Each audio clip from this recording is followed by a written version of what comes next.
Hotel Shivraj Rahimatpur गेले 1 महिना झालं इराण युद्धाची परिस्थिती तयार झाली अमेरिकेसोबत आणि त्याचा परिणाम व्यावसायिक इतका मोठ्या प्रमाणात झाला की गॅस पुरवठा बंद झाला आहे पूर्णपणे. व्यवसाय कशा पद्धतीनं करायचा इतका त्रासदायक म्हणजे विषय झालेला आहे. सुरुवातीला युद्धाच्या आधी आपल्याला जशी आवश्यकता असेल तसं कमर्शियल टाक्या आपल्याला मिळत होत्या, परंतु गेले 1 महिना झालं एकही कमर्शियलची टाकी मिळालेली नाही. व्यवसाय करायला इतकं चॅलेंज झालेलं आहे, कशा पद्धतीनं करायचा. कोविडपेक्षा भयानक अवस्था झाल्या. कोविडच्या वेळेस कमीत कमी मेंटेनन्स बंद होता, यंत्रणा ठप्प होती, परंतु या ठिकाणी आता आपण बघितलं सगळे कामगार आज आपल्या हॉटेलच्या जीवावरती 20 कुटुंब जगतात. त्यांच्या कुटुंबाचा उदरनिर्वाह करायची अडचण असते. व्यवसाय निम्मे ह्याच्यावर आला. सगळ्या प्रकारचे पदार्थ आपण देऊ शकत नाही. आता ही अडचण जरी तांत्रिक असली तरी परंतु त्याला समस्या इतक्या म्हणजे गंभीर झाल्या त्याला सामोरं आपल्याला जायला लागतंय. आता आम्ही चुलीचे पर्याय मांडलेत. चुलीचं सुद्धा बघितलं आपण, चुलीवरती आपण बनवतोय, पण चुली बनवत असताना सुद्धा त्याच्या जळणाची परिस्थिती सुरुवातीच्या काळामध्ये 4,000 रुपये टनानं आपल्याला जळण मिळायचं. आजची सिच्युएशन अशी आहे, मी सकाळपासून शोधतोय जळण, आता 12 रुपये किलो जळण म्हणतात. 12 रुपये म्हणजे जळणात पण शंका. मी त्या वखारवाल्याला विचारलं की ही का सिच्युएशन अशी, तर ते फॉरेस्ट नियमावली असते त्याच्यामुळं रायवळ वगैरे असं जळण कुठलं तोडता येत नाही, फक्त बाबळच बघायचं. आणि त्याची मागणी आता प्रचंड झाल्यामुळं ती दुर्दशा बेकार झालेली आहे अवस्था. आणि मग त्यातून मार्ग काढत चालू आहे. आता कर्मचारी वर्ग आहेत, त्यांचं काम चालू आहे. हॉटेल सुरू केलं की त्यांचा पगार चालू होतोय.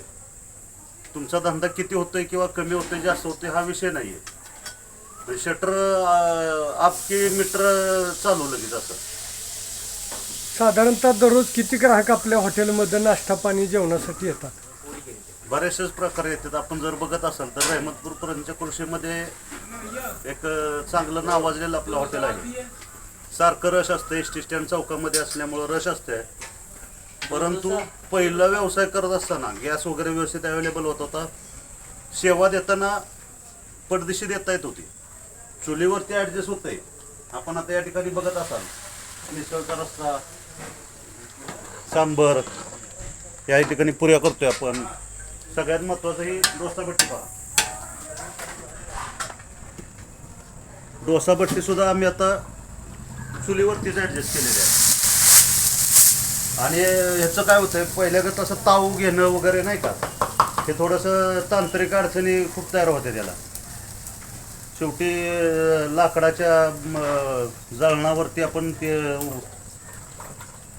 ॲडजस्ट करतोय. आता सध्या आपण किती चुली घातलेत गॅस मिळत नसल्यामुळं? 8 चुली. 8 चुली आहेत. बरं. म्हणजे पहिल्यापेक्षा कामगार पण जास्त लागत असतील. 8 चुली म्हणल्यानंतर आणि लांब आला तर वरती काम. सगळ्यात मोठी अडचण काय झाली, पहिलं गॅसची सवय, आता मुळात कर्मचाऱ्यांनाच धुराची सवय नाही. सगळ्यात मोठी समस्या आणि इतकं मोठं चॅलेंज आहे की म्हणजे त्या शेवटी ती पण माणसं आहे ती.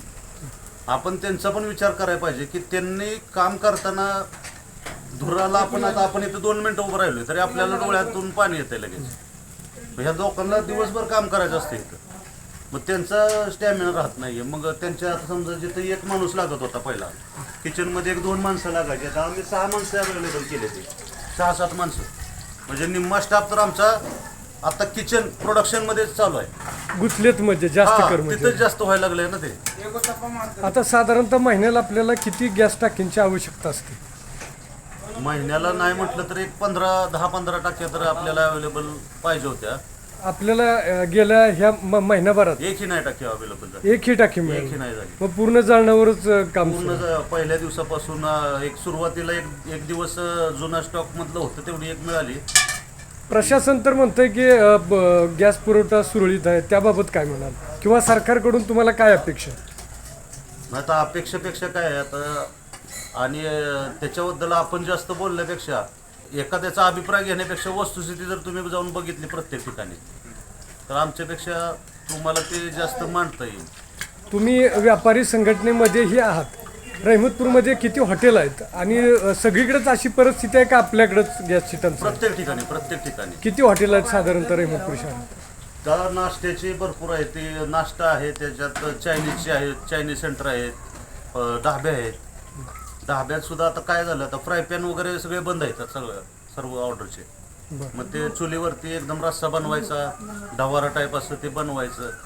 आता व्यवसायाची अडचण एवढी झाली की लिमिटेशन आलं. ते व्यवसायाला लिमिटेशन आलं. म्हणजे पहिलं खवय्या लोकांच्या जशा मागण्या असायच्या किंवा जशा फरमाईशी याच्या तशा पद्धतीने आपण ऑर्डर करत होतो.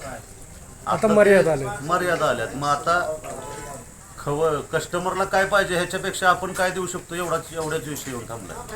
मग तुम्ही ज्या उत्साहात पहिलं खायला यायचा की नाश्ता करायचे, समजा आपण वेगवेगळ्या व्हरायटी घ्यायचो आणि त्याच्यात ते व्यवसाय कव्हर व्हायचा आपला. आता ठरलेला आयटम आहे आणि त्याचा मेंटेनन्स रेशो जर बघितला तर खूप वाढलेला आहे. म्हणजे आता गॅसचा पुरवठा सुरळीत करणं फार गरजेचं बनलेलं आहे. हां, नक्कीच.